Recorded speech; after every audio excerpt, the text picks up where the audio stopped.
to weten nga mar ga dong je ka fiu ga mà na đòi chịu có điều là cầm đi này lòng mà chắc là bao lâu cả mấy gì ga ti được ga ai lên cái te do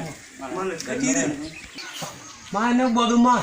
đi lưu cái bỏ mà thế này thế mà phải vô phải cái mà làm gì như thế này nó ma da mar ma tu bot te na long tan pan ga bên mà đàn tay đi mua vô còn màกูlưu đó gan mà đi mà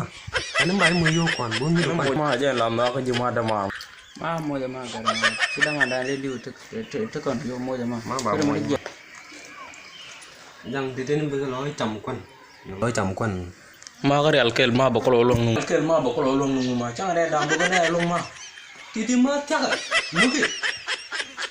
ma ki ge long ma chang bo dam long mà cái đi yên lên nó mới cái chơi bây giờ mà mấy giờ này lúc giờ mà lôi này giờ nó bắt đầu cái này cái nhau có gì chỉ ngon đấy ga fa in kon mi din ma ga te be de long ga mà chỉ thì mới tao cầm chỉ đeo ngồi nhé chỗ cô đó chỉ đeo ngồi nhé đi yên đấy nào mo ni ga bo ga ti yin dum ga min bo ga no ba ko ngon nyam ma bo ko ni yan ken ko lo de me ala wala de ri